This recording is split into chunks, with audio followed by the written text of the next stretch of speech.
Okay, how many times have you had imposter syndrome creeping in?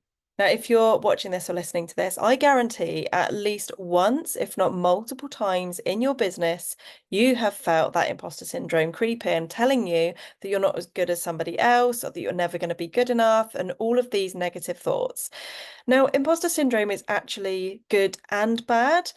So it's bad because it means that you're constantly focusing on the negatives and having those self-doubts and telling yourself you're not good enough and you're not going to be good enough and you're not as good as that person.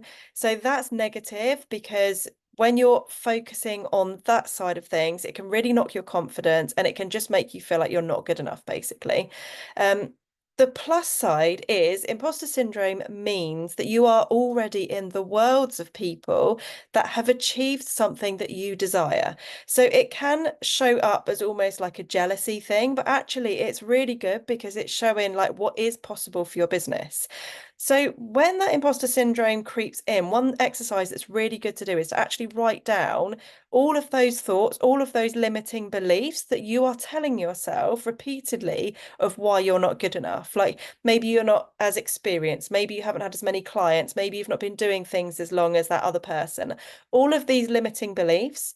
And then what you should be doing is to actually flip those. Like, how can you reverse it and say it in a more positive way?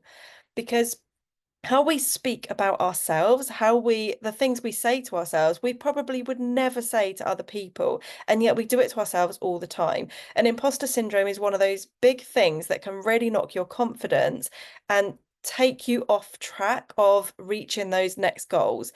Now, imposter syndrome just shows that you are growing. It shows that you are in those worlds of people that have achieved what it is that you want and desire.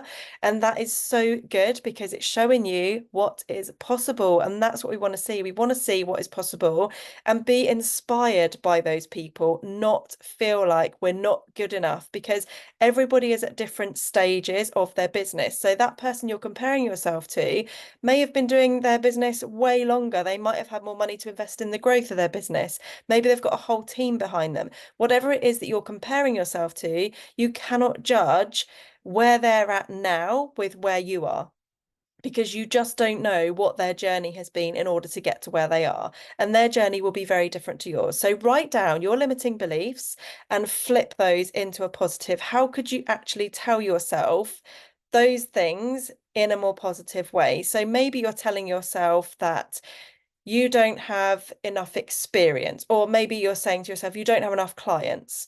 But what you could then be telling yourself is you have amazing clients that are aligned to you, or you are working with clients that are the perfect fit, or you're working towards getting those clients at the perfect fit. Whatever it is, it's making sure that you're focusing on it being a positive, not a negative, because how you talk to yourself, how you talk about yourself in the mirror, like out things you're saying out loud, like if you're not feeling good enough, all of that negativity is going to reflect that back to you. So the more you can talk about things in a positive way and show up with that energy and excitement and show what is possible for your business, the more you're going to attract those kinds of next level dream clients into your world.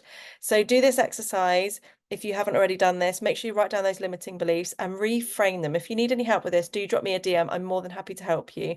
But yeah, let me know how you found this exercise in helping you overcome that imposter syndrome.